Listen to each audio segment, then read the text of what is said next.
Hello and welcome to KennyRoy.com. I'm Kenny Roy. This is the Ask Videomail for the week of December 22nd, 2014.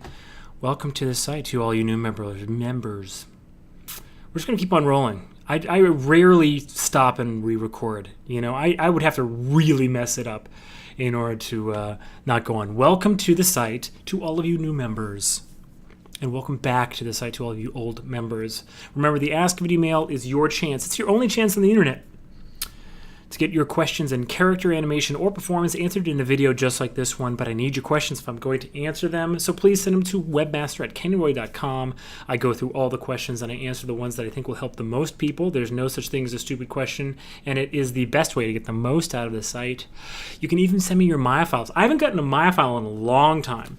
I'd love to get my hands on a juicy, beefy Maya file and just like tear it open and just look at the curves, look at the animation, and give you feedback from there. I'd love to do that. So don't forget, please send me your Maya files if you get stuck. Even if it's a technical thing, I'm here for you. All right, I want to be able to solve your problems, get you unstuck, get you going again. That's just the kind of guy I am. Also, I kind of have a website that I have to keep up. So please send me some stuff. I'd love to see it. All joking aside, we are very close. Just one more video mail till the end of the year, and then we're going to get into 2015, and stuff is going to just go super fast from there. I know it. You guys have been great. Let's check out what we're going to talk about today.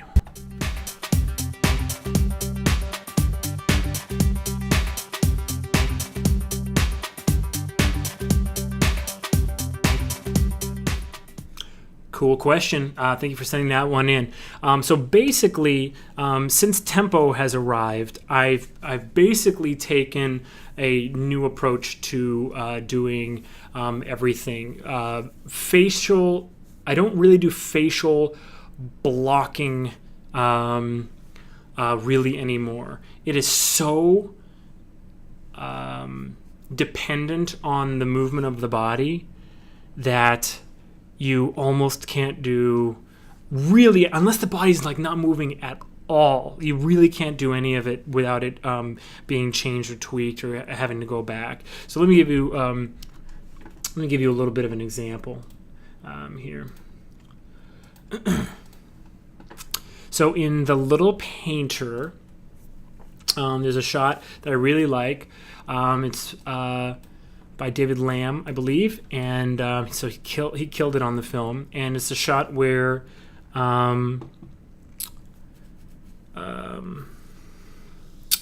Croissant is going to knight Pierre for being such a brave guy. Watch this.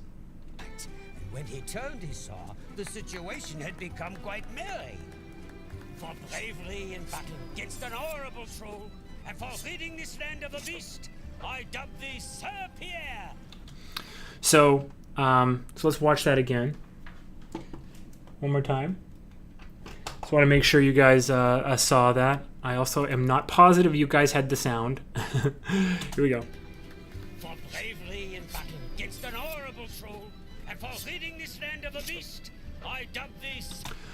All right. So in that shot. So in that shot, what was really essential was for there to be a clean read on the mouth and the style of Little Painter, the sort of the painterliness of it, kind of like change the lip sync so much as well. And so when you have like a lot of body movement, it's really imperative to put some of your emphasized words into the body. So I brought up the animation file, and this is great because we can actually see frame for frame what David did here. Really cool entrance. Let me actually just go frame for frame here. So Croissant comes in and he flies into shape. Bravery.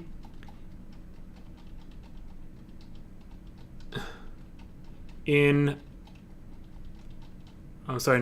was in battle up there against an horrible troll. Okay, so right there, That wasn't in there in the first version of the animation. That right there, where the head is sort of wiggling back and forth.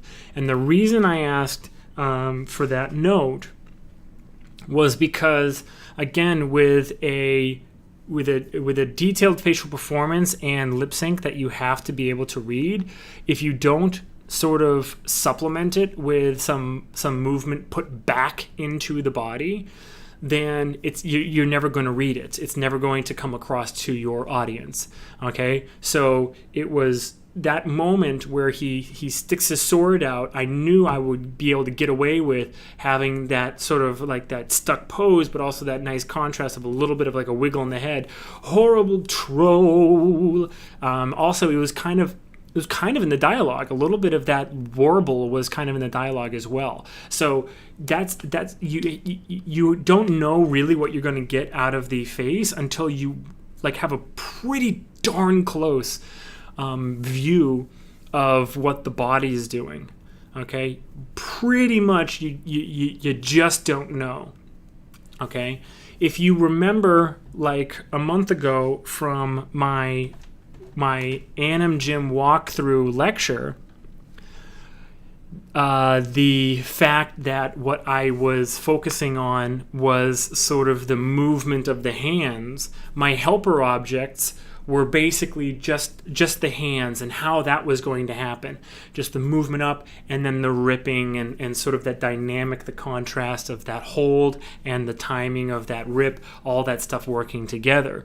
On a super intensive facial animation performance that has like no body movement, you kind of are still like bound by the laws of tempo to make something happen in a way that that is interesting and unique. I mean, your timing is still your timing.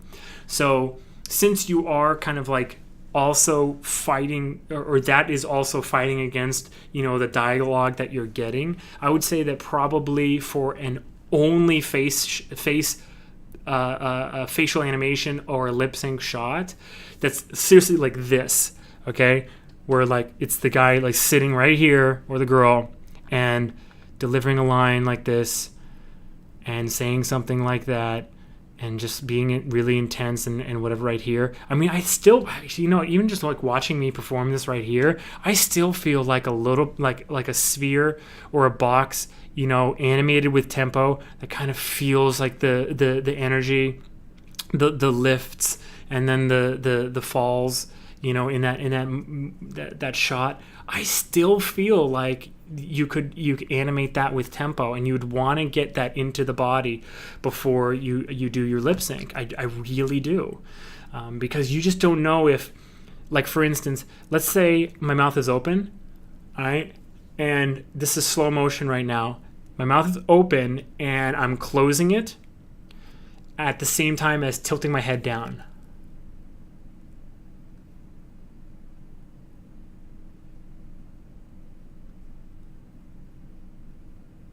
You see how my jaw is staying in the exact same spot, right?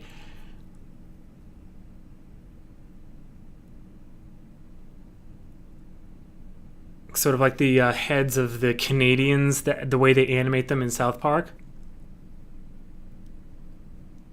So I'm getting that it's a lot easier to do this. It's a lot easier.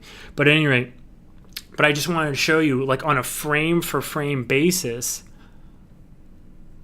if you did a jaw pass with your character in T-pose and a narrow wide pass, even those two very, you know, sort of rudimentary fundamental passes on your lip sync, and then your character did a nod, then you wouldn't want the net effect of that to be zero. You'd want there to be always a little bit of movement and for nothing to lock, you know, in 2D in the image, that kind of stuff. So even like the most subtle like head nod against a jaw pass still gives you just still introduces way too many problems. It creates more problems than it solves. Okay, so I would say that only in the most extreme cases would you ever do a lip sync pass of any sort before blocking plus. Now, with what I do sometimes is I do sometimes do what I call an emotion pass, and it's basically very rough blocking of like if they go from like surprised to like sad, or from happy to like disgusted. I will do that like one transition, and the reason is because that will I will want to make sure that that is read no matter what my body motion is. See, so it's sort of the opposite of lip sync. I want to make sure that if he goes from like, you know, like excited and talking to somebody and then like makes a face where he's like, oh, I don't want to talk to that guy, you know, kind of like backstabbing him in the process. I will want to make sure like on that transition from looking this way to looking this way that it's read. It's nice and readable, okay?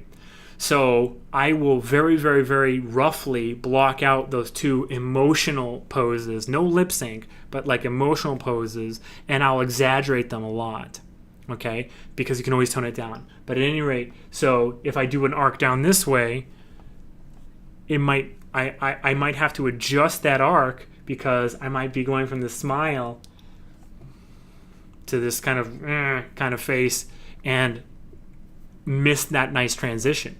I might want to instead slow it down and go over instead, because it's a lot easier once you go down. You're sort of create a much quicker plane that it's hard to read facial mouth shapes, because your jaw actually hooks up back here. All right, the point of rotation of your jaw is actually back here.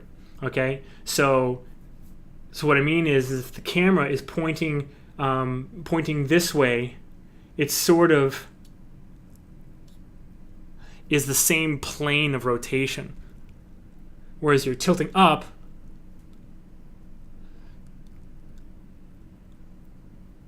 it's a lot easier to read. So at any rate, I might want to slow it down and go over instead of under.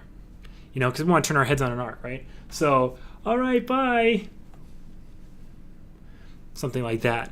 Super exaggerated as well. Always super exaggerated on those things. So easy to tone it down. So easy to tone it down.